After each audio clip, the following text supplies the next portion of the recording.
আসসালামু আলাইকুম ইব্রাহিম, আশা করছি আপনারা সকলেই ভালো আছেন। তো আজকের এই ভিডিওতে দেখাবো যে অ্যাক্রিলিকে কীভাবে ঈদ মোবারকের এই ধরনের পোস্টারগুলো তৈরি করবেন। এর জন্য আমাদের প্লে স্টোরে চলে যেতে হবে। যাওয়ার পর এখান থেকে সার্চ অপশনে ক্লিক করবো এবং এখান থেকে টাইপ করব পোস্টার। ওকে, জাস্ট পোস্টারলি লিখে সার্চ করব। পোস্টারলি জাস্ট অ্যাপ্লিকেশনটি পেয়ে যাবেন। এখান থেকে যে পোস্টারলি ঈদ মোবারক পোস্টার, আমরা এটাকে ওপেন করবো। ওকে, অর্থাৎ আপনি ইনস্টল করে দেন ওপেন করবেন। আমাদের ইতিমধ্যে ইনস্টল করা আছে। এরপর আপনার সামনে হয়তো বা ছোটোখাটো দু একটা অ্যাড আসতে পারে, যেহেতু আমরা ফ্রিতে এখানে মূলত হচ্ছে ফটোগুলো জেনারেট করে নিতে পারবো। তো আমরা এখান থেকে অ্যাডগুলো ক্লোজ করে দিব। এরপর এখান থেকে আপনি ক্যাটাগরিজ দেখতে পারবেন। এখানে স্যার আপনি নতুন অর্থাৎ ট্রেন্ডিংও বিভিন্ন ধরনের ফটো পেয়ে যাবেন।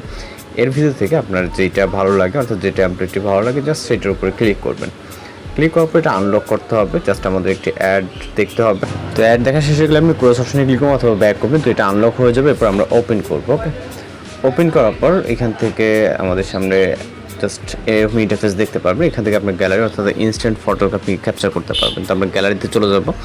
গ্যালারি থেকে স্টক ফটো আমরা নিয়ে নিব। ওকে, এখান থেকে জাস্ট আমরা আমাদের ফোনের গ্যালারিটিকে সিলেক্ট করব। এরপর আপনি আপনার মতো করে একটি ফটো সিলেক্ট করবেন। আমরা জাস্ট এই ফটোটিকে নিয়ে নিব। এরপর আপনি এটাকে ক্রপ করে নেবেন আপনার প্রয়োজন মতো। ওকে, এখানে যতটুকু প্রয়োজন জাস্ট ক্রপ করে ডান অপশনে ক্লিক করবেন। অ্যাড আসলে অ্যাডগুলোকে ক্লোজ করে নিতে হবে। ওকে, এরপর আপনি এখান থেকে আপনার এটাকে ছোট বড় করে নিতে পারবেন এবং চাইলে রোটেট করে নিতে পারবেন। ওকে, এখান থেকে জাস্ট যেভাবে প্রয়োজন সেখানে বসিয়ে নেবেন। ওকে, এরপর এখানে আপনার নাম লিখুন। এখানে ক্লিক করবেন। আপনার যে নাম সেটা আপনি এখানে দিয়ে দিবেন।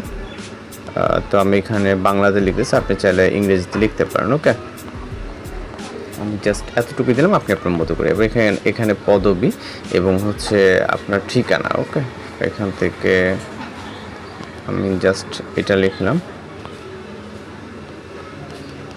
ওকে, লিখে ডান। আপনি আপনার মতো করে লিখবেন। এরপর হচ্ছে এখান থেকে জাস্ট সেভ অপশনে ক্লিক করবেন। ওকে, তো পিকচারটি কিন্তু আমাদের ফাইলে সেভ হয়ে যাবে। এখানে দেখতে পাচ্ছেন ফাইলে সেভ। ওকে, তো এইভাবে খুব সহজে এই ধরনের পোস্টারগুলো হচ্ছে আপনি আপনার মতো করে তৈরি করে নিতে পারেন। এই ছিল আজকের এডিটিং ডিটেইল। দেখা হচ্ছে নতুন কোনো ভিডিওতে। ভালো থাকবেন, সুস্থ থাকবেন।